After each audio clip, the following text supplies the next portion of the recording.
అంటే భగవంతుడి పైన ప్రేమ, భగవంతుడు అనే ఇది నాస్తిక తత్వం ఉంటుంది సరే, అది అలవడటానికి బలపడుతుందనమాట.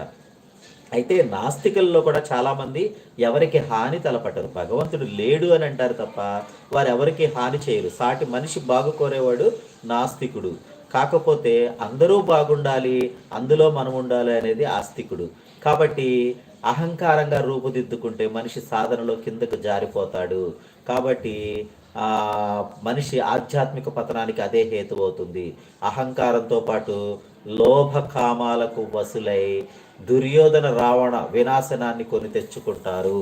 దుర్యోధనుడు రావణుడు ఎలాంటి వినాశనాన్ని అయితే కొని తెచ్చుకున్నారో తెలుసు కదా.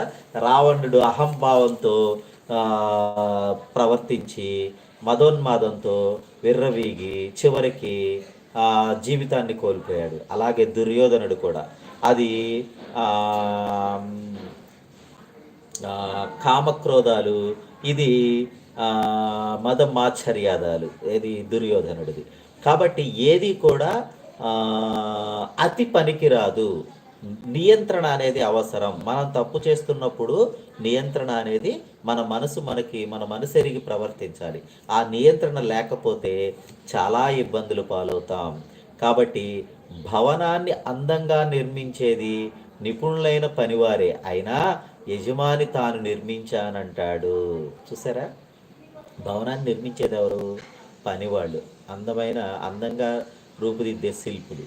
కానీ యజమాని ఏమంటాడు? డబ్బులు ఖర్చు పెట్టాడు కదా, ఆ యజమాని ఏమంటాడు? నా డబ్బులతో నేను కట్టించాను, వాడు పనాడు, వాడిదేముంది అంటాడు. వాస్తవానికి ఆ పనితనం ఎవరిది? పని ఆడిది, నిపుణులైన వారిది. కాబట్టి భగవంతుడిచ్చిన దేహం సంపద తన ప్రయోజకత్వంగా భ్రమపడతాడు. చూసారా, భగవంతుడిచ్చిన దేహం, భగవంతుడిచ్చిన సంపద. ఈ సృష్టిలో ఏ సంపద అయినా నువ్వు సంపాదించి పెట్టావు. ఇక్కడ ఏదైనా కనీసం నువ్వు త్రాగే నీరు కానీ, నువ్వు తినే ఆహారం కానీ ఏదైనా నువ్వు తయారు చేయగలవా? ఏది నువ్వు తయారు చేయలేవు. ఈ సృష్టిలో ఉంది అది. ఈ సృష్టి చేసిన భగవంతుడిది అది. ఈ సృష్టిలో ప్రతి ఒక్కటి కూడా ప్రతిదీ భగవంతుడికి అధికారాలు ఉన్నాయి. ఆ భగవంతుడిని మనం ఎక్కడికి ఏం కావాలి దా ఈ సృష్టిలో మనం అనే వ్యక్తులం.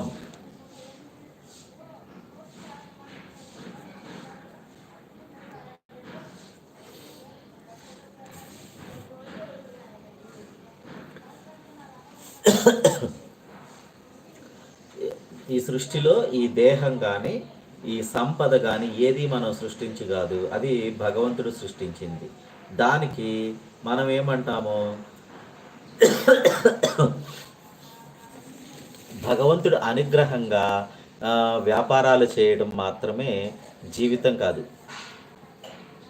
భగవంతుడు అనుగ్రహంగా తెలుసుకుంటాం.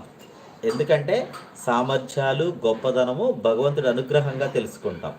తినడం, త్రాగటం, నిద్రపోవటం, ఉద్యోగ వ్యాపారాలు, వ్యవసాయాలు చేయడం మాత్రం జీవితం కాదు. భార్యాబిడ్డలను పోషించడం మాత్రమే బాధ్యత నెరవేర్చడం కాదు. బ్రతుకు మూన్నాళ్ల ముచ్చటని తెలుసుకున్న తర్వాత ఇతర గురుతర బాధ్యతలు మనిషి దృష్టికి రావాలి. సేవ ఓ సామాజిక బాధ్యత. దాన్ని స్వీకరించే మహనీయులు సమాజంలో ఇతరులకు మార్గదర్శకులు అవుతారు. చూసారా, ఎక్కడికి వెళ్ళినా సరే అంతిమంగా సేవ. నువ్వు వ్యవసాయం చేయటమో, వ్యాపారం చేయటమో, ఉద్యోగం చేయటమో, కూలి పని చేయటమో, లేకపోతే ఇంకోటి చేయటమో ఇవన్నీ కాదు. నీదల్లా ఏంటి? నీ భార్య బిడ్డల్ని పోషించడం, నీ కుటుంబాన్ని పోషించడం, నీ కుటుంబాన్ని ముందుకు నడిపించడం ఇవన్నీ కాదు.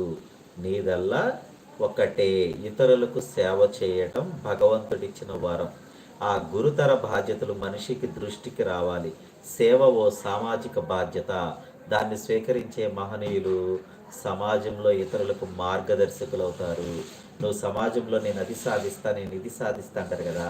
నువ్వు ఏది సాధించినా అది నీకే ఉంటుంది. కానీ నువ్వు సేవా మార్గం ఎన్నుకొని చేస్తే మాత్రం అది ఇతరులకు ఉపయోగపడుతుంది. ఈ సేవా మార్గం అనేది